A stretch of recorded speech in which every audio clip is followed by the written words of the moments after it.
Assalamualaikum warahmatullahi wabarakatuh. Innal hamdalillah nahmaduhu wa nasta'inuhu wa nastaghfiruh wa na'udzu billahi min shururi anfusina wa min sayyiati a'malina. May yahdihillahu fala mudilla lahu wa may yudlil fala hadiya. La ilaha illallah wahdahu la syarika lah wa ashhadu anna Muhammadan abduhu wa rasuluh. Ya ayyuhalladzina amanu taqullaha haqqa tuqatih wa la tamutunna illa wa antum muslimun. Ya ayyuhan nasu taqu rabbakumul ladzi khalaqakum min nafsin wahidah wa khalaqa minha zawjaha وبث منهما رجالا كثيرا ونساء واتقوا الله الذي تساءلون به والأرحام إن الله كان عليكم رقيبا يا أيها الذين آمنوا اتقوا الله وقولوا قولا سديدا يصلح لكم أعمالكم ويغفر لكم ذنوبكم ومن يطع الله ورسوله فقد فاز فوزا عظيما. Amma ba'du, ma'asyiral muslimin. Hadirin Bapak Ibu yang semoga senantiasa dirahmati Allah Subhanahu wa taala, diberikan taufiknya, diampuni dari segala kesalahannya, dan dibimbing selalu ke jalan yang benar sampai berjumpa Allah Subhanahu wa taala dalam keadaan diridhoinya dan dimasukkan ke dalam surganya. Kita lanjutkan pembahasan kita dari kitab Al-Kabair, dosa-dosa besar. Dosa-dosa besar dan penjelasan mengenai apa saja yang diharamkan kepada kita oleh Al-Imam Al-Hafidh Al-Dhahabi rahimahullahu ta'ala.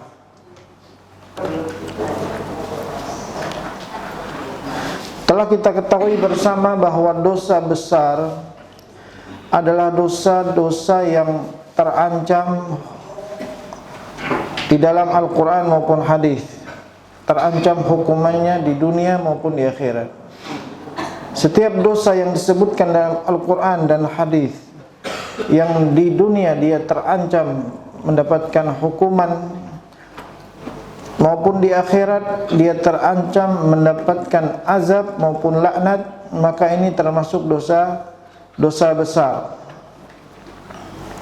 Dan pada kali ini kita masuk pada dosa besar yang ke-20, yaitu beliau mengatakan adz-dzulmu bi akhdhi amwalin nasi bil batil, berbuat kezaliman dengan mengambil harta orang lain secara batil, ya, mengambil harta dengan cara yang tidak benar. Karena ada cara yang benar dalam mengambil harta orang lain. Ada cara yang baik yang diakui dalam mengambil harta orang lain, yaitu mengambil harta zakat, ya.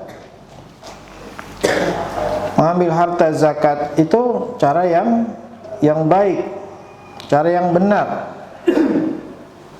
Atau mengambil harta yang bukan miliknya, maksudnya mengambil pemimpin, ya, membela orang yang dianiaya, yang telah diambil hartanya kemudian diambil kembali, itu cara yang baik dan benar. Tapi cara yang salah, cara yang tidak benar dalam mengambil harta orang lain yang bukan miliknya, maka ini termasuk dosa besar dan kezaliman kepadanya. Dari macam-macamnya, model-modelnya di dalam mengambil harta akan dijelaskan di sini insyaallah taala. Yang pertama, beliau membawakan ayat tentang dosa besarnya mengambil harta orang lain tanpa hak. Yaitu dalam surat Al-Baqarah ayat 188. Allah Subhanahu wa taala berfirman, "Wala ta'kulu amwalakum bainakum bil batil wa tudlu biha ilal hukam." Dan janganlah kalian memakan harta kalian di antara kalian. Janganlah kalian memakan harta kalian di antara kalian secara batil, secara tidak benar. Dan kalian menyerahkannya kepada pemimpin. Artinya menyerahkan kepada pemimpin agar dia ditolong, menyerahkan sogokan ya kepada pemimpin agar dia dibantu, agar dia ditolong padahal dia telah salah. Jadi ini termasuk dosa besar yang ini juga termasuk makna gulul. Gulul itu mengambil harta yang bukan miliknya. Dan ini adalah kezaliman karena telah mengambil harta secara batil. Dan termasuk dosa besar yang Allah sebutkan maupun dalam hadis-hadis Nabi sallallahu alaihi wasallam. Allah mengatakan tadi, wala ta'kulu amwalakum, janganlah kalian memakan harta kalian secara batil, bainakum bil batil.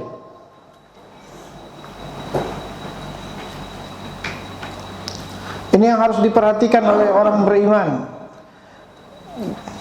Selama dia mukmin, dia beriman, dia harus mengikuti perintah Allah Subhanahu wa taala dan menjauhi larangan-larangan Allah Subhanahu wa taala. Yang diantara perintah Allah, kita harus menyatukan dua tali ini. Tali yang pertama, hubungan kita dengan Allah, kita harus ikat dengan kuat. Tali yang kedua, hubungan kita dengan sesama manusia, hubungan kita dengan saudara kita, kaum muslim. Kita harus mengikatnya dengan baik.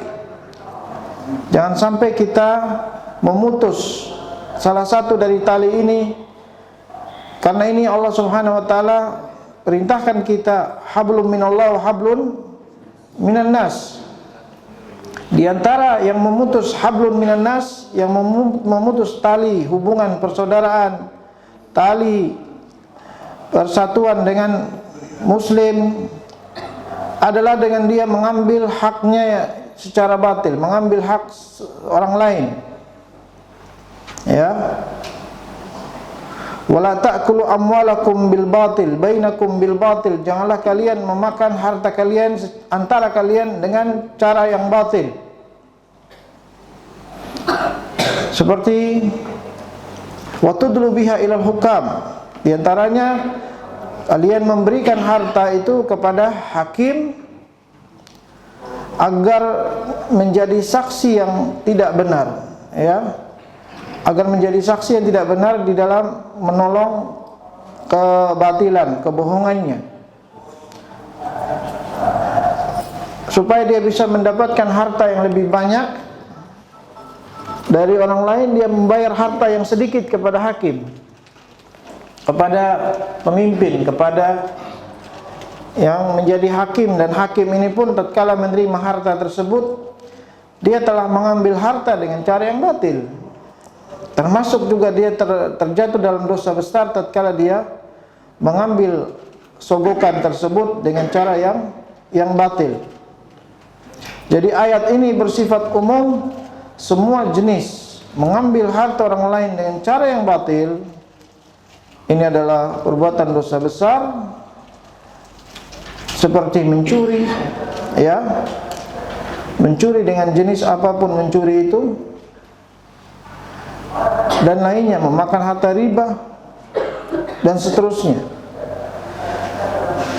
Kemudian Allah Subhanahu wa taala membawakan ayat yang berikutnya. Allah berfirman dalam surat Asy-Syura ayat 42 tentang dosa besarnya dan azab yang ditimpakan kepada orang yang memakan harta orang lain secara batil. Allah berfirman, innamas sabilu 'alal ladzina yadhlimuna an-nasa wa yabghuna fil ardi bighairi al-haqqi ulaika lahum adzabun alim. Sesungguhnya sabil, kata Allah menggunakan dengan sabil. Sabil maksudnya jalan menuju azab Allah. Sebagaimana tafsir para ulama mengatakan as-sabil di sini maksudnya jalan kepada azab Allah Subhanahu wa taala. Jalan kepada azab Allah itu adalah bagi orang yang berbuat kezaliman kepada manusia. Yang berbuat kezaliman, yang aniaya orang lain, wa yabghuna fil ardi bighairil haqq, dan membuat melampaui batas di muka bumi ini, mengambil harta orang lain tanpa hak, maksudnya yabghuna, berbuat zalim, mengambil harta orang lain tanpa hak. Kata Allah Subhanahu wa taala, ulaika lahum adzabun alim, bagi mereka adalah azab yang pedih. Jadi maksud dari berbuat kezaliman di sini para ulama tafsir mengatakan bersifat umum. Baik kezaliman dari tiga jenis kezaliman ini, dari tiga jenis kezaliman. Kezaliman pada darah, dia menumpahkan darah orang lain, atau kezaliman pada harta, dia mengambil harta orang lain, atau kezaliman pada harga diri, dia menjatuhkan harga diri orang lain, ya, merendahkan, menghinakan. Ini tiga yang diharamkan oleh Islam. Islam mengharamkan tiga ini, hak orang lain yang tidak boleh kita ambil. Dari tiga jenis haknya mereka, hak yang pertama dalam darahnya, ya. Kullu muslimin haramun alaih. Setiap muslim haram baginya. Setiap muslim itu haram diambil darinya. Yang pertama, damuhu, darahnya, wa maluhu, dan hartanya, dan wa irduh, dan harga dirinya yang tidak boleh kita ambil, tidak boleh kita jatuhkan. Ini semua diharamkan bagi muslim. Maka yang mengambil hak muslim dari tiga jenis ini, dia menjatuhkan harga dirinya, mengambil hartanya, atau menumpahkan darahnya, ulaika lahum adzabun alim, bagi mereka akan mendapatkan azab yang pedih dari Allah Subhanahu wa taala. Kemudian Allah Subhanahu wa taala membawakan ayat yang lain tentang mengambil hak harta orang lain, mengambil hak orang lain. Bagian dari dosa besar. Allah berfirman, "Wadh-dhalimuna ma lahum min waliyyin wala nasir." Dan orang-orang zalim, maksudnya zalim pada darah, pada harta maupun pada harga diri orang lain, maka mereka tidak akan mendapatkan penolong pun di hari kiamat. Malahum min wali, mereka tidak akan ada kekasih yang bisa membantunya, wa nasir, dan yang menolongnya di hari kiamat nanti. Di hari kiamat dia tidak akan bisa mendapatkan orang yang bisa membelanya di hari kiamat nanti. Walaupun dia orang yang dekat dengan nasabnya dengan Rasul, tatkala dia berbuat zalim, maka dia tidak mendapatkan wali, yakni kekasih yang bisa memberikan dia bantuan, syafaat, wala nasir, tidak juga penolong. Kenapa? Dia masih mengambil hak orang lain. Rasulullah SAW juga bersabda, "Adz-dzulmu dzulumatun yaumal qiyamah." Kezaliman adalah kegelapan di hari kiamat. Adz-dzulmu, kata Kata Nabi SAW, kezaliman adalah, artinya adalah melampaui batas. Itu secara bahasa arti kezaliman artinya melampaui batas dari batasan yang telah ditentukan. Sedangkan secara istilah kezaliman adalah berbuat aniaya kepada orang lain dari 3 jenis tadi. Berbuat aniaya pada darahnya, maupun pada hartanya dan pada harga dirinya. Ini adalah kegelapan di hari kiamat. Rasulullah sebutkan zulumatun, kegelapan-kegelapan, bukan satu kegelapan, tapi kegelapan artinya sangat gelap di hari kiamat nanti. Dia tidak akan mendapatkan cahaya dari Allah Subhanahu wa taala. Cahaya yang dimaksudkan di sini cahaya ke surga. Nas'alullah al-afiyah. Semoga Allah menyelamatkan kita dari kezaliman. Wa qala, dan Rasulullah sallallahu alaihi wasallam juga bersabda, man dhalama shibran minal ardi tuwiqahu ila 7 ardin yaumal qiyamah.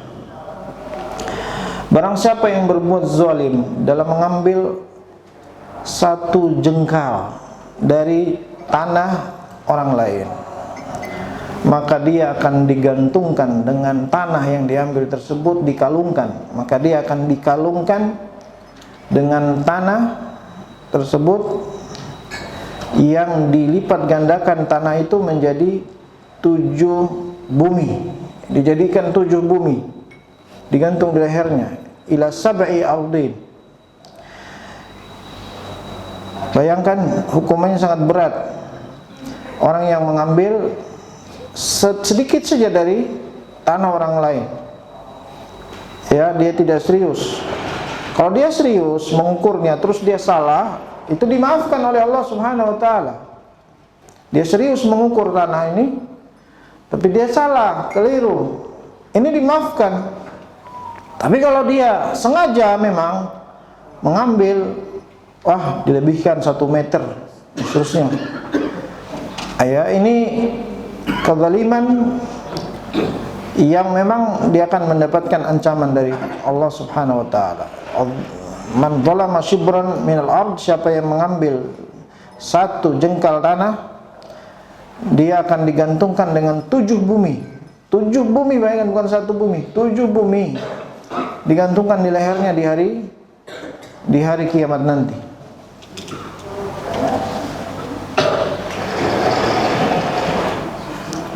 Allah juga berfirman dalam surat An-Nisa ayat 40, innallaha la yadhlimu misqala dzarrah.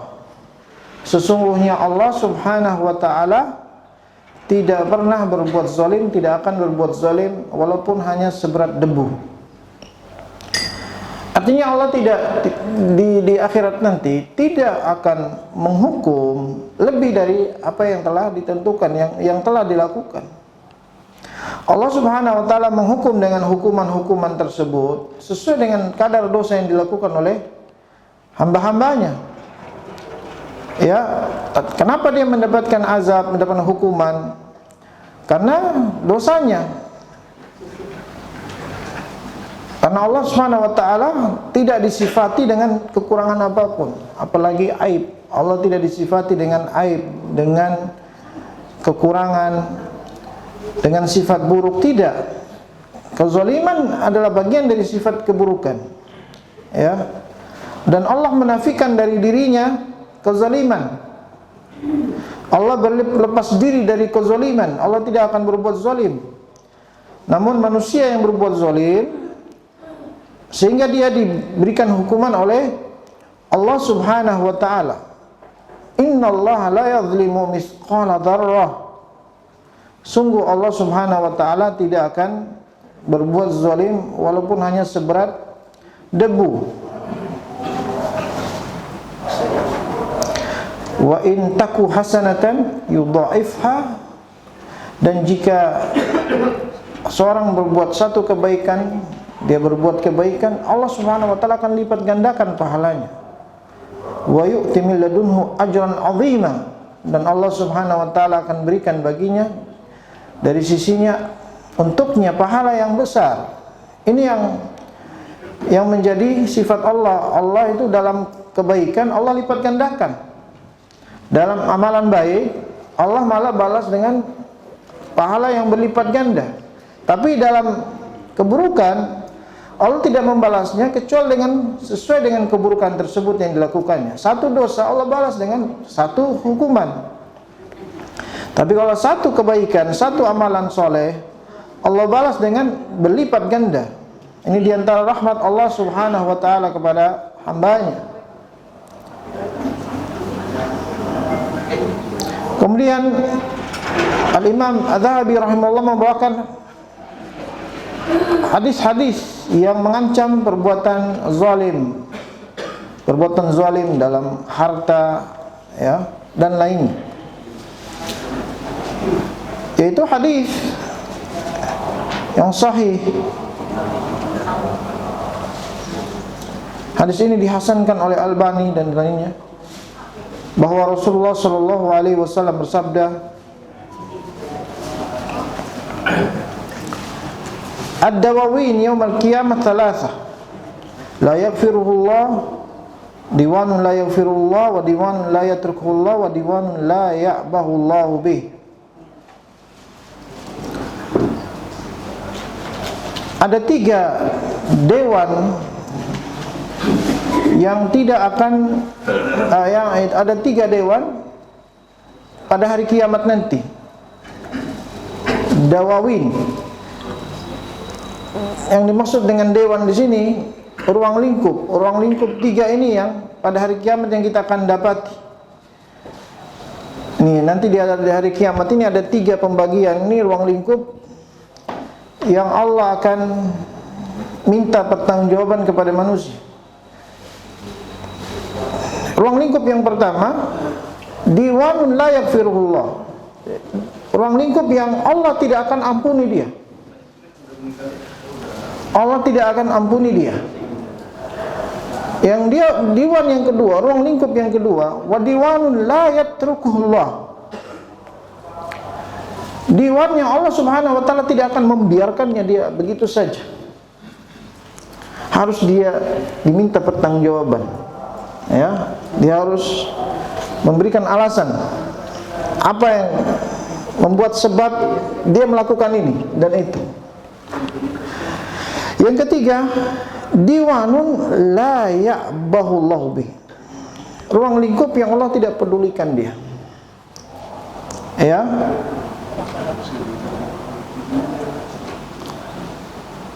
Artinya yang Allah maafkan. 3 ini. 1, yang Allah tidak akan ampuni dia. Yang kedua, yang Allah tidak akan biarkan dia terus pergi di hari kiamat nanti. Yang ketiga, Allah tidak pedulikan dia. Artinya Allah ampuni. Ruang lingkup yang pertama kata Rasulullah SAW, wa diwanun wa amad diwanul ladzi la yaghfirullah. Adapun diwan, ruang lingkup yang Allah tidak akan mengampuninya, fahuwa syirk. Maka ini adalah syirik, perbuatan syirik. Seorang yang menyekutukan Allah, yang beribadah kepada selain Allah, dia memalingkan semua jenis ibadah atau salah satu ibadah kepada selain Allah Subhanahu wa taala, maka dia tidak akan diampuni oleh Allah Subhanahu wa taala. Innallaha la yaghfiru ayyushraka bihi wa yaghfiru ma duna dzalik liman yasha. Sungguh Allah tidak akan mengampuni Allah dipersekutukan, dan Allah hanya mengampuni dosa-dosa di bawahnya syirik bagi siapa yang Allah Subhanahu wa taala kehendaki. Ini diwan yang pertama, ruang lingkup pertama Allah tidak ampuni. Ruang lingkup yang kedua, amad diwanul ladzi la yatrukuhullah. Adapun diwan, ruang lingkup yang Allah tidak akan biarkan dia, tidak akan biarkan dia pergi bebas, fahuwa dzulmul ibad ba'dhum li ba'd. Dia adalah ruang lingkup berbuat zalim kepada hamba-hamba. Sebagian kepada sebagian lain berbuat zalim kepada hamba. Allah tidak akan biarkan. Mereka bebas pergi. Harus diselesaikan sekarang. Harus diselesaikan saat itu juga di hari kiamat. Kezaliman kepada hamba-hamba harus diselesaikan di situ. Tidak akan Allah biarkan. Wa ammad diwanul ladzi la ya'ba'u Allahu bihi fa huwa ma duna dzalik. Adapun diwan ruang lingkup yang ketiga yang Allah tidak akan pedulikan dia, artinya Allah bebaskan dia, biarkan dia, Allah ampuni dia, apa yang ada di bawah itu, yakni di bawahnya dosa-dosa besar, di bawahnya kezaliman. Di bawahnya kezaliman di sini diafsirkan adalah di bawahnya dosa-dosa besar. Maka dia terbebas, diampuni oleh Allah Subhanahu wa taala.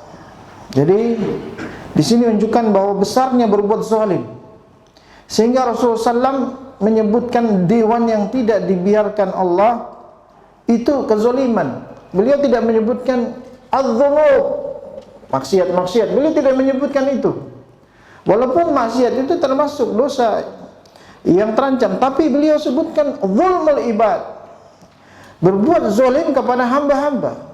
Beliau khususkan itu karena ini perkara yang besar yang berhubungan dengan hak hamba sesama hamba. Ya. Yang berhubungan dengan hak hamba sesama hamba. Di antara manusia berbeda-beda karakteristiknya. Ada yang memaafkan, ada manusia yang dizalimi, dia tidak maafkan, sampai hari kiamat dia akan tuntut nanti. Nah, ini yang Allah Subhanahu wa taala tidak biarkan.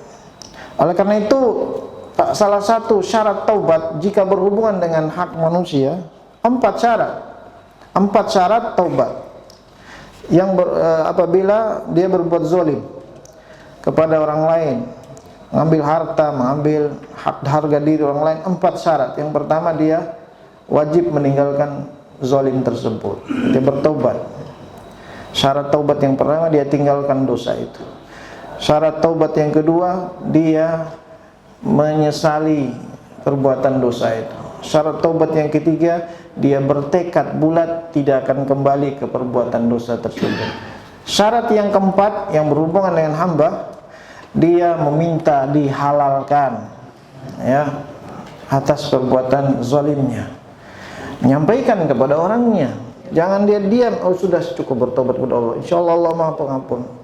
Ya, tidak cukup Pak. Jika berhubungan dengan hak manusia, harus kita sampaikan. Gak usah kita nggak enak. Sampaikan, tadi saya habis ngomongin kamu. Apa tadi saya habis ngejek, ya, habis gibah, saya ngomong antum segini, antum berbuat ini dan itu. Alas, setelah itu jika dia marah itu terserah dia udah. Yang penting udah alhamdulillah bebas. Insya Allah bebas. Yang penting sudah syarat-syarat sudah terpenuhi. Dia tidak akan membicarakannya lagi. Sudah. Ini 4 syarat taubat jika berhubungan dengan hak hamba. Jika berhubungan dengan hak Allah, 3 syarat tadi. Ya, yaitu dia meninggalkan dosa tersebut. Yang kedua, dia menyesali perbuatan dosa tersebut. Yang ketiga, dia bertekad bulat untuk tidak kembali kepada dosa tersebut. Sekarang jika dia kembali lagi ke dosa tersebut, apakah dia masih diterima taubatnya oleh Allah Subhanahu wa taala jika dia taubatnya berulang-ulang kali? Karena ada yang bertanya, jika saya berulang kali lagi terjatuh, kemudian saya ingin bertaubat, apakah masih diterima? Maka para ulama menjawab, apabila terpenuhi syarat-syarat tadi, maka masih bisa diterima taubatnya. 3 syarat tadi, ya. Jika terpenuhi 3 syarat tadi, dia meninggalkan dosa, dia menyesali dan dia bertekad bulat untuk tidak kembali, maka dia masih diampuni oleh Allah Subhanahu wa taala. Ya, oleh karena itu pernah Syekhul Islam Ibnu Taimiyah pernah ditanya. Beliau pernah bercerita Beliau bercerita, ada seorang datang kepada gurunya mengatakan, aznabtu ya Syekh, saya berbuat dosa. Kata Syekh, tobatlah. Tidak lama kemudian dia pergi dan dia datang kembali. Beberapa lama kemudian dia datang, ya Syekh tabtu, ya Syekh utu, ya Syekh saya kembali lagi ke perbuatan dosa tersebut. Kata Syekh, tobatlah. Kemudian dia datang lagi, ya Syekh, tentu wa'udtu, ya Syekh, saya kembali lagi ke dosa tersebut. Kata Syekh, taubatlah kepada Allah Subhanahu. Ila mata? Sampai kapan saya, katanya, sampai kapan saya harus begini terus? Kata Syekh, ila an tuhzina syaitan, sampai kau membuat syaitan itu sedih, ya, karena kau taubat, ya, karena kau kembali kepada Allah, ya, sampai kau membuat syaitan sedih, nangis, ya, karena dia bertobat itu bukan bermain-main. Dia bertobat sungguh-sungguh, dia menangis, ya, di hadapan Allah Subhanahu wa taala, dia menangis, dia menyesal akan perbuatannya, ya. Lama kelamaan setan capek lihat dia taubat, karena setan paling benci orang yang bertobat, akan dia tinggalkan, ya, jika setan itu kalah. Tapi kita harus melawan hawa nafsu kita untuk melawan setan ini, karena dia terus akan menggoda sampai akhir hayat, terus bersama orang yang bersamanya ini sampai akhir hayat, terus bersama. Kita harus punya tameng yang kuat. Di antara tameng yang kuat adalah berzikir kepada Allah Subhanahu wa taala. Ya, itu tameng yang kuat, dan memperbanyak istighfar, taubat kepada Allah Subhanahu wa taala. Jadi ini salah satu hadis yang menjelaskan tentang 3 jenis ruang lingkup. Yang 3 jenis ruang lingkup, ada yang Allah tidak akan ampuni dia, yaitu syirik. Ada yang Allah masih tidak membiarkan dia, Allah masih beresin dulu urusan dia, kezaliman antara hamba-hamba Allah. Dan yang ruang lingkup yang ketiga adalah ada yang Allah tidak akan pedulikan, ini Allah ampuni dia, ya. Kemudian Rasulullah SAW bersabda dalam hadis yang berikutnya. Al-Imam Az-Zahabi rahimahullah membawakan hadis berikutnya dengan mengatakan, qala alaihi salatu wassalam, Rasulullah sallallahu alaihi wasallam bersabda, matlul ghani dzulm, penundaan bayar hutang bagi orang kaya adalah kezaliman. Ya, penundaan membayar hutang bagi orang kaya yang sudah punya uang, dia tunda-tunda, ini adalah kezaliman. Ini adalah kezaliman. Matlul ghani, matlul artinya mengakhirkan. Diakhirkan terus bayar hutangnya. Padahal ghani, dia punya uang. Ya. Tapi diakhirkan untuk membayar hutang. Tapi dia tetap bayar nanti di akhir. Ini kata Rasulullah SAW tetap dianggap kezaliman, karena udah punya uang. Tapi dia nggak mau bayar. Dia tunda-tunda 1 tahun, 2 tahun dan seterusnya, ya. Baru dia sudah ditagih sampai capek, sampai orangnya datang udah ngancam dia, udah saya mau ke hakim dah. Baru orangnya udah nih bayar. Ini kezaliman. Beda sama orang yang belum punya, dia hutang, tapi memang dia serius belum punya. Dan ini kembali kepada yang memberikan hutang, ya. Dan dia dianjurkan untuk, kalau dia masih punya, masih memiliki modal, ya, dia dianjurkan untuk membiarkan atau menundakan orang yang hutang padanya, memberikan tempo kepadanya. Ini dianjurkan. Tapi kalau orang yang sudah punya tapi dia nggak kasih, nggak bayar hutangnya, ya, bukan karena dia ada keperluan, ya, ada keperluan mendesak, memang dia nggak punya keperluan mendesak harta ini, ya, maka ini perbuatan zalim, ya, harus balikin. Kemudian Rasulullah SAW menyebutkan dalam hadis berikutnya dibawakan oleh Al-Imam Az-Zahabi. Al-Imam Az-Zahabi mengatakan, min akbaridz dzulm al-yaminil fajirah ala haqqin alaih. Di antara kezaliman yang terbesar, adalah bersumpah dosa, bersumpah yang dosa, yaitu sumpah atas apa yang bukan menjadi kebenarannya, yang bukan haknya. Ya, bersumpah atas apa yang bukan haknya. Dia bersumpah dengan suatu sumpah, dia mengaku ini harta dia yang bukan haknya. Bersumpah di hadapan hakim misalnya, demi Allah ini harta saya, ini punya saya. Dia bersumpah dengan yang bukan hak, dengan dia ngaku bahwa ini adalah haknya, ini miliknya. Ini adalah sumpah palsu. Al-yaminul fajirah, sumpah palsu ala haqqin alaih, yang bukan haknya. Hal ini sesuai dengan sabda Nabi SAW. Dia membawakan hadis, man iqtata'a haqqa mri'in muslimin biyaminihi faqad aujaballahu lahun nar.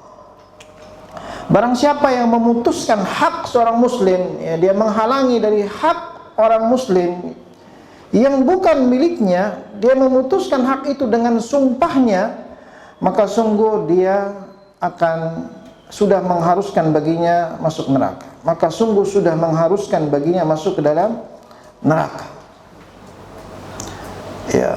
Para sahabat bertanya kepada Rasulullah, ya Rasulullah, wa in kana syai'an yasiran, ya Rasulullah, walaupun hak yang dia ambil itu harta yang sedikit, suatu yang kecil, yang sedikit, kata Rasulullah SAW, wa in qadiban min arak, walaupun sebatang kayu siwak, walaupun itu suatu harta yang murah. Beliau menyebutkan kayu siwak karena siwak ini murah, dijual murah.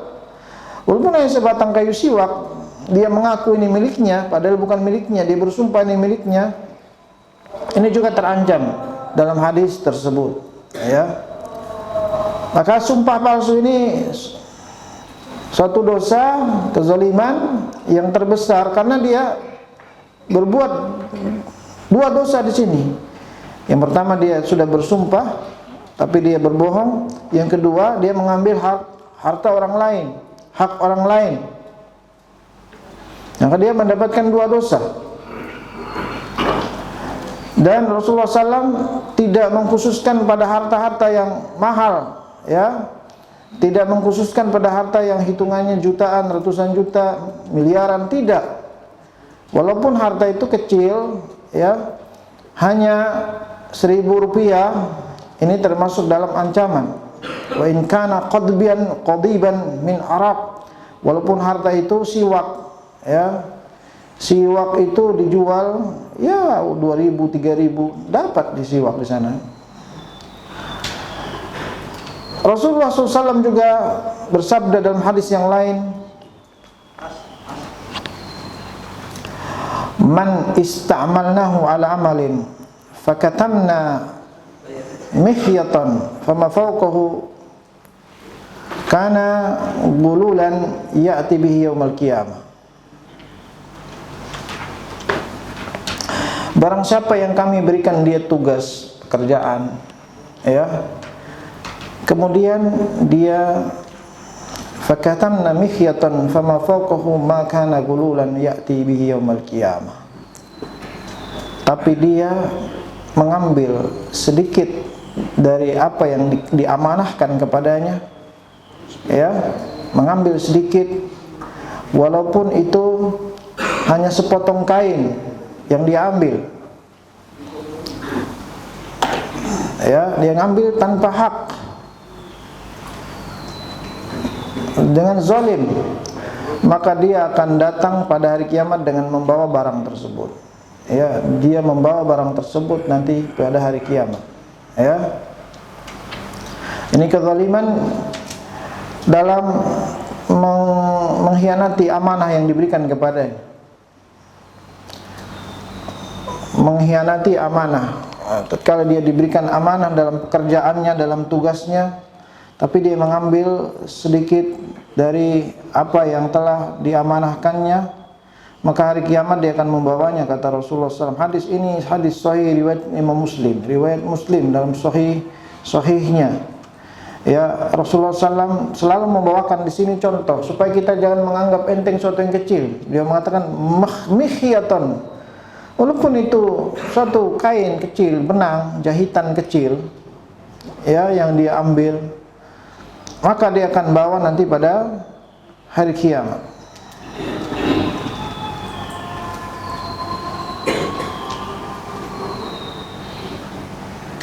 Dalam hadis berikutnya Rasulullah SAW bersabda, "Inna syamlata allati ghallaha la tashta'ilu alaihi nara." Sesungguhnya syamlah, suatu barang kecil, yaitu sepotong, ya, seuntai tali yang untuk diikat kuda, ya, tali yang digunakan untuk mengikat atau mengait kuda, itu yang diambil oleh seorang dalam rampasan perang atau dalam apa saja, ya, itu akan menjadi api neraka pada hari kiamat nanti, kata Rasulullah SAW. Inna syamlah, ya, harta yang sedikit ini akan menjadi api. Maka ada seorang datang dengan membawa tali sepatu kepada Rasulullah SAW. Ya Rasulullah, ini tali sepatu yang saya ambil nih, tadi diberikan langsung kepada Rasulullah SAW. Ada yang membawa seuntai barang-barang kecil, dikembalikan kepada Rasulullah SAW. Kemudian Rasulullah SAW, tatkala beliau menerima tali ini, beliau katakan, syirakun minnar. Ini adalah yang akan berubah menjadi api neraka nanti pada hari kiamat jika engkau bawa terus, ya, syirakun minnar. Kemudian dalam hadis berikutnya berkata Imam Az-Zahabi, wa qala rajulun ya Rasulullah,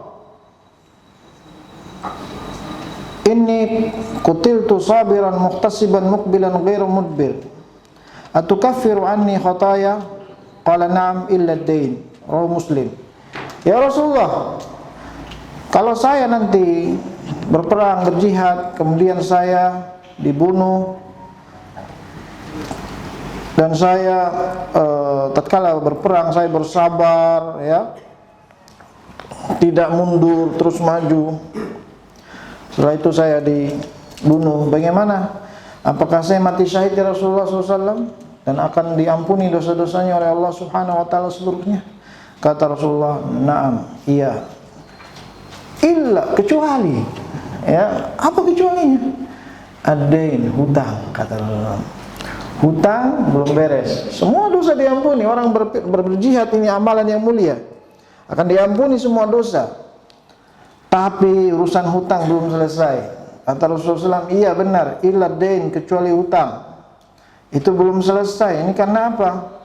Karena hutang ini urusannya dengan manusia, hak manusia, hak sesama manusia. Itu harus kita bereskan dulu sebelum kita ingin, ya, yang lebih dari itu. Kita ingin amalan kita, amalan soleh kita dikabulkan oleh Allah, diterima oleh Allah, menjadi amalan yang penuh berkah. Yang selama kita ini lakukan sholat, lakukan ibadah yang lainnya, kita ingin berkah. Karena jihad yang beliau maksudkan di sini, jihad adalah bagian dari ibadah besar. Jihad bagian dari ibadah besar ini saja akan menjadi problema di hari kiamat kalau masih ada hutang, apalagi amalan-amalan yang di bawahnya jihad, amalan-amalan yang lain. Maka hadis ini menunjukkan bahwa jika kita ingin mendapatkan amalan yang mana nanti hisabnya di hari kiamat akan Allah mudahkan hisabnya, maka hendaknya kita selesaikan urusan hak manusia, diantaranya hutang, ya, diantaranya hutang. Kita harus beresin hutang-hutang ini.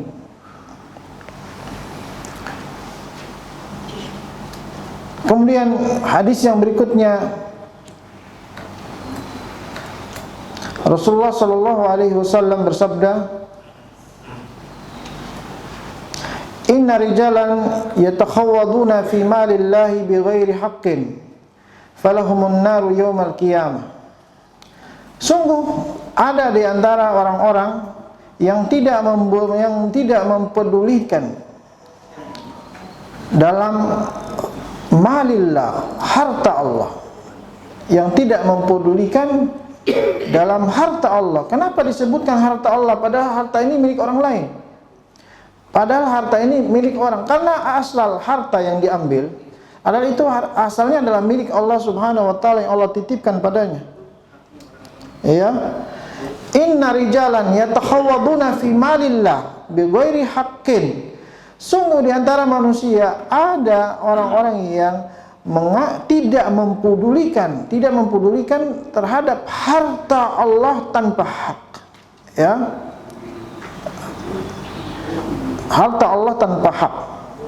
Maka bagi mereka nar yaumil qiyamah, bagi mereka neraka pada hari kiamat. Ya. Para ulama menjelaskan bahwa harta Allah yang dimaksudkan sini harta Allah yang Allah titipkan kepada manusia, terus dia ambil tanpa hak. Maka ini Allah akan beresin dia pada hari kiamat. Tidak Allah biarkan begitu saja, ya. Kemudian berikutnya hadis yang berikutnya, hadis yang sahih sesuai syarat Bukhari dan Muslim dari Jabir bin Abdullah radhiyallahu anhu bahwa Nabi sallallahu alaihi wasallam bersabda, pernah mengatakan kepada Ka'ab bin Ujrah. Beliau pernah mengatakan kepada Ka'ab bin Ujrah, la yadkhulul jannah lahmun nabata min suhtin fannaru aula bihi. Tidak akan masuk surga, masyaallah. Beliau menghalangi dari masuk surga, ya. Beliau menyebutkan tidak akan masuk surga daging, maksudnya daging manusia yang tumbuh dari makanan yang haram, minuman yang haram, ya. Nabata min suhtin, yang tumbuh dari yang haram. Fannaru aula bihi, sungguh neraka itu lebih layak baginya, ya, lebih layak baginya. Maksud dari sabda Nabi, daging yang tumbuh dari suht, dari yang haram, ya. Jadi setiap jasad, setiap tubuh yang tumbuh, yang selama ini diisi makanan dari penghasilan yang haram, bukan makanan yang zatnya haram saja seperti daging babi, bukan.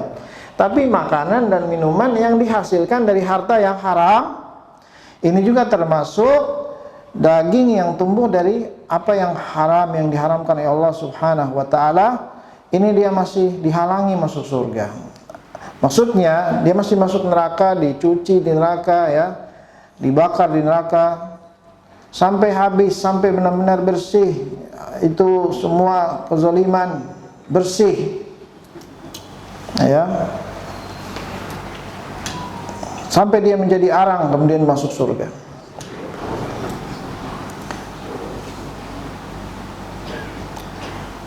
Oleh karena itu orang yang masuk surga itu dia benar-benar bersih dari kezaliman, baru dia masuk surga. Sebagaimana Allah Subhanahu wa taala berfirman, tibtum fadkhuluha khalidin. Kalian sudah bersih, masuklah ke surga dalam keadaan kekal. Tibtum, kalian sudah tayyib. Tayyibnya ini sudah baik, sudah enggak ada lagi masalah-masalah berhubungan dengan hak-hak manusia, ya. Berkata Al-Imam Az-Zahabi dalam hadis berikutnya, waqala Abdul Wahid bin Zaid mengatakan, an Aslam Al-Kufi, dari Aslam Al-Kufi, an Murrah Al-Hamdani, diriwayatkan dari Murrah Al-Hamdani, an Zaid bin Arqam, dari Zaid bin Arqam, an Abi Bakrin, dari Abu Bakar, maksudnya Abu Bakar Siddiq radhiyallahu anhu, anin Nabi SAW, dari Nabi yang mulia sallallahu alaihi wasallam. Beliau bersabda, la yadkhulul jannah jasadun ghudhiya biharam. Tidak akan masuk surga jasad yang diisi dengan yang diharamkan Allah Subhanahu wa taala. Ya, jasad yang diberi makan dengan apa yang diharamkan Allah Subhanahu wa taala. Dalam hadis yang berikutnya atau perkataan Al-Imam Az-Zahabi yang berikutnya, Al-Imam Az-Zahabi memberikan perincian terhadap apa saja harta-harta kezaliman yang masuk dalam hadis-hadis tadi, ayat-ayat tadi, ya, yang sudah kita bahas. dari ancaman, ya, azab, yaitu apa saja yang termasuk dalamnya, mengambil hak orang lain jenisnya apa saja. Kata beliau, wa yadkhulu fi hadzal bab, dan masuk dalam bab ini, maksudnya dalam hadis-hadis ini yang telah kita bahas, yang jasad yang tumbuh dari yang diharamkan Allah tidak akan masuk surga, ini termasuk apa? Al-makkas. Al-makkas artinya orang yang memungut cukai. Yang memungut cukai, atau cukai artinya pajak. Yang memungut pajak, mengambil pajak, ini termasuk dalam ancamannya. Karena dalam Islam tidak ada pajak. Tidak ada pajak di dalam Islam. Yang adanya jasa ya, dan seterusnya. Jasa yang diberikan, ya, itu bukan pajak. Beda antara jasa dengan pajak. Jadi pajak ini termasuk diharamkan Allah Subhanahu wa taala, termasuk yang kerja di pajak. Yang kerja di perpajakan. Yang kerja di perpajakan itu sama juga statusnya dengan yang bekerja di bank-bank konvensional. Ya, itu sama. Ya.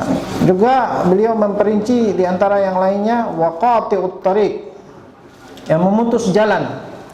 Memutus jalan artinya orang-orang yang berdiri di tengah jalan menghalang-halangi manusia dan mengambil hak mereka. Ya, dia memutus di tengah jalan, ya, secara umum orang-orang yang menghalangi di jalan, yang mesti meminta uang dan seterusnya. Ini qati'ut thariq, ya, seperti begal. Dan orang-orang yang di jalan-jalan itu yang suruh bayar, kalau enggak lewat, ya, dan pemutus jalan, ya, bayar, kalau enggak habis nyawanya atau seterusnya, atau nggak boleh lewat sini dan seterusnya. Ya, ini qati'ut thariq, pemutus jalan, penghalang jalan. Yang berikutnya sarik dan pencuri. Pencuri ini termasuk semua jenis pencurian, baik pencurian secara kasar ataupun secara lembut-lembut, ya, secara halus. Seperti apa? Korupsi. Ya. Berikutnya al-battal. Al-battal adalah orang-orang yang di sini battal itu diartikan dengan berbohong untuk mendapatkan harta. Dalam arti yang lain, kata battal adalah orang yang tidak punya pekerjaan, malas bekerja, battal.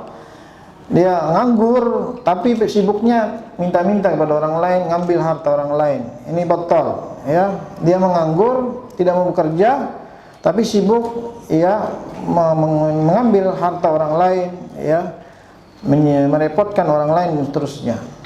Wal khain, pengkhianat, ya, dalam amanah yang diberikan. Wazugli, yakni beliau maksudnya adalah orang yang membuat tipu daya dalam jual beli. Dalam jual beli dia buat tipu daya, baik dari sisi penjual yang menutupi kekurangan harta yang dijual, atau dari si pembelinya yang menutupi harta yang diberikan, ya, uang palsu misalnya. Atau man ista'ara syai'an fajahadah, orang yang meminjam sesuatu tapi dia tidak kembalikan. Ini termasuk, kata beliau, pinjam dong, pinjam barangnya, ya, berupa uang atau barang yang dia pinjam tapi dia tidak mengembalikannya.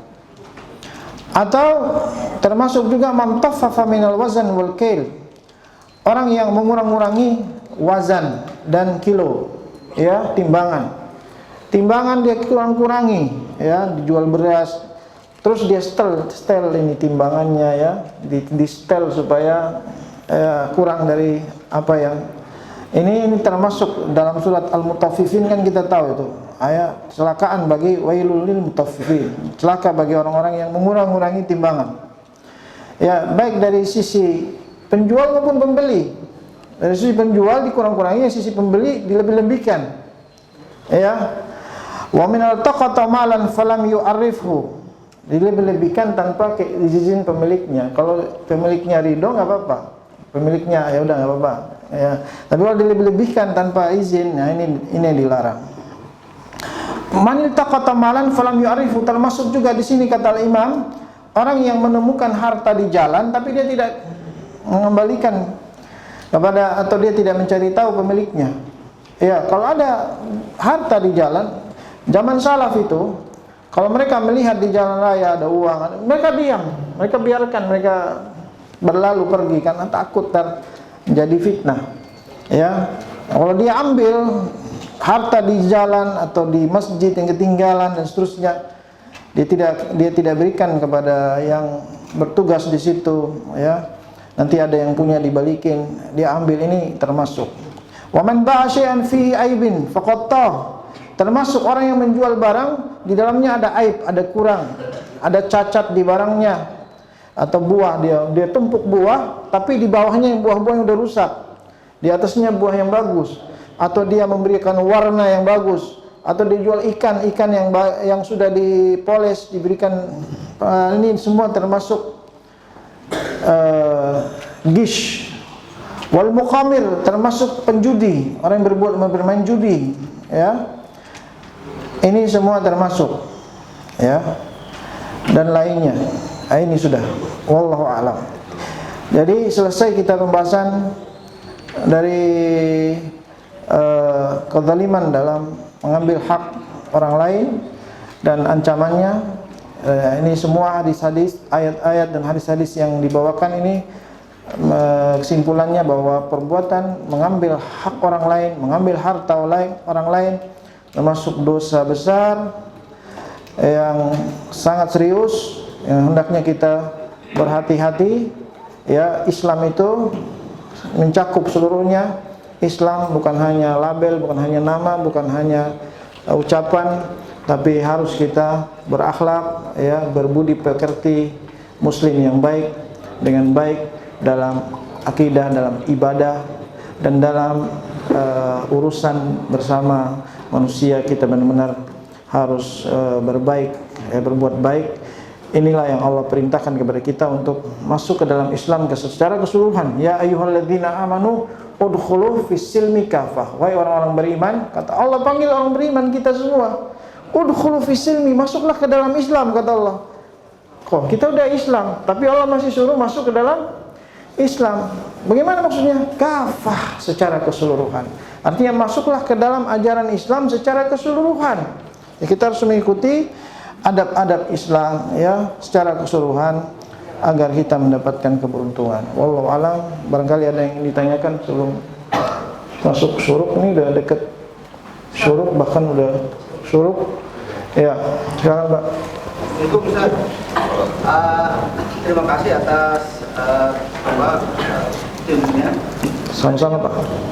Ingin saya tanyakan terkait dengan sekarang musim pemilihan kepala daerah atau anggota dewan, gitu ya. Kita sebagai masyarakat bisa menilai kayaknya dia belum pantas jadi anggota dewan, jadi pemimpin, gitu ya. Ini ada sesuatu yang salah gitu, yang kayaknya belum berhak gitu dia, ya, untuk duduk di situ, ya. Tapi aturannya ada gitu, dan bisa. Nyatanya ada yang artis-artis yang mungkin ada yang pintar, tapi yang kita tahu ada yang kayaknya nggak mungkin dia jadi untuk pemimpin atau jadi anggota dewan, ya. Nah, ternyata dia bisa duduk di situ. Nah, itu statusnya seperti apa? Dan kemudian nanti kalau dia dapat harta atau gaji di situ, status uangnya itu kehalangannya bagaimana gitu? Iya, baik, Pak. Memang benar apa yang Rasulullah SAW ramalkan, bahwa akan nanti pada hari mendekati hari kiamat akan muncul zaman yang dimana ya, para pemimpinnya ya bukan ahli, ya, munculnya para pemimpin yang tidak ahlinya, tidak menjalankan amanah sesuai yang diperintahkan, yang disuruh harus kita jaga amanahnya. Ya memang itu sudah aturan zaman bahwa memang akan ada seperti itu. Namun kita sebagai rakyat muslim ya tatkala menghadapi seperti keadaan nanti, kita harus bijak dalam hal ini, dalam arti apa yang digariskan oleh syariat kita kepada pemimpin kita ya. Tatkala dia sudah menjadi pemimpin itu bagaimana? Tatkala dia belum menjadi pemimpin bagaimana? Tatkala dia belum menjadi pemimpin, mungkin bagi seorang muslim dia bisa berusaha menghalangi jika dia tahu pemimpin ini atau salah satu anggota pemimpin tidak layak. Dia berusaha dalam arti dengan cara yang baik, dia tidak memilihnya, atau dia memilih orang yang lebih baik, atau dalam artinya yang lebih kecil. Kalau memang semuanya tidak baik, maka dia pilih yang lebih kecil madorotnya terhadap muslim, yang lebih ringan madorotnya ya. Tatkala hasil nanti ternyata yang dipilih yang lebih besar madorotnya dan dia sudah menjadi pemimpin, maka ini sudah masuk dalam ranah lainnya. Artinya kita harus kita tidak boleh memberontaknya ya, tidak boleh memberontaknya. Kita harus tetap dalam hal yang benar kita dengarkan, kita taat dalam hal-hal yang memang tidak melanggar perintah Allah Subhanahu wa taala, tidak menjatuhkan kepada larangan Allah. Kita harus tetap taat kepada pemerintah kita, harus tetap dengarkan dia, jangan sampai kita memberontaknya ya, dan bersabar atas berbagai macam hal-hal yang kita tidak sukai dari perbuatannya. Kita bersabar, itu yang disuruh dalam Islam. Namun kalau dilihat dari perbuatannya sendiri, bagian dewan-dewan yang mungkin dia tidak menjalankan amanah, maka dosanya akan ditanggung dia. Dosanya dia akan ditanggung oleh dia sendiri. Dan ini bahkan Rasulullah SAW sendiri sudah mendoakan orang-orang pemimpin yang zalim, beliau sendiri mendoakannya. Dalam hadis yang sahih yang pernah dibawa oleh para ulama, para ustadz-ustadz dalam ceramahnya, itu selalu tentang kalau pemimpin yang zalim dia mendapatkan azab yang pedih ya. Rasulullah SAW berdoa dia akan mendapatkan azab yang pedih. Dan sudah kita bahas pada bab sebelumnya tentang itu, bahwa orang semakin banyak yang dia zalimi, semakin besar dia tanggung jawabnya di hadapan Allah Subhanahu wa taala. Maka dia akan mendapatkan ya, tatkala dia tidak bekerja sesuai dengan apa yang diberikan, maka dia akan mendapatkan hukuman dari Allah Subhanahu wa taala hari kiamat, lebih dari kezaliman yang dilakukan oleh orang yang biasa, oleh rakyat ya. Rakyat mungkin dia zalim satu orang, kalau dia sudah memegang banyak orang, mimpin banyak orang, dia akan zalim kepada seluruh orang yang merata, dan dia akan tanggung jawab di hadapan Allah. Lebih lama lagi hisabnya, lebih lama lagi, lebih panjang lagi hisabnya. Wallahu a'lam. Ada lagi Pak ingin ditanyakan? Iya. Assalamualaikum warahmatullahi wabarakatuh. Menyambung tadi Pak Ibrahim begitu. Iya. Jadi itu kan apa yang dilakukan oleh orang itu ya menjadi tanggung jawab dosanya orang itu juga. Nah, sekarang bagaimana orang-orang yang mendukungnya?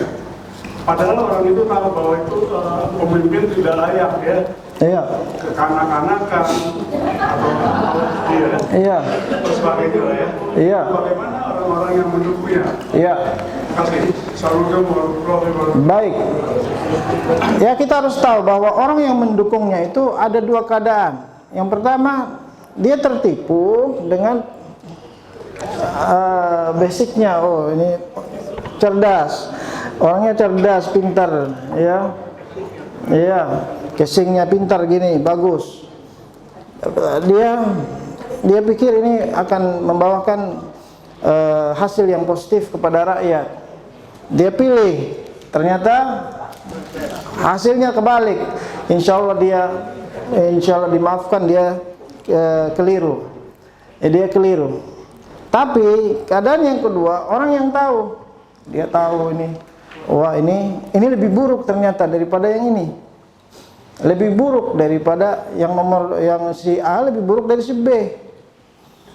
Tapi karena dia ingin mendapatkan dari si A bagian, dia deketin si A, dapat bagian lebih besar. Si B miskin, si A kaya. Ya, si B kecil uangnya, si A besar uangnya. Tapi dia tahu si A ini buruk. Ya. Si A ini akan berbuat zalim nanti. Tapi dia malah mendukung si A. Ya, atas niatnya ini udah tahu dari awal kan? Niatnya ingin dapat bagian dari harta, tapi dia tidak mempedulikan si A mau baik atau enggak, terserah dah, yang penting dapat. Nah, itu yang kena dosanya. Itu dia juga ikut kena bagian dari dosa atas pilihannya, yang bukan atas semua zaliman yang dilakukan oleh pemimpinnya, bukan. Atas pilihnya dia itu pada pemimpin yang buruk, dia berdosa. Wallahu a'lam.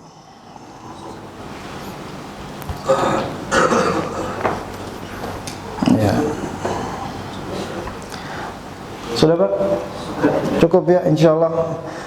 Baik Pak, Bapak Ibu yang dirahmati Allah Subhanahu wa taala, kita cukupkan sampai di sini pembahasan kita tentang kezaliman dengan dalam harta, ya.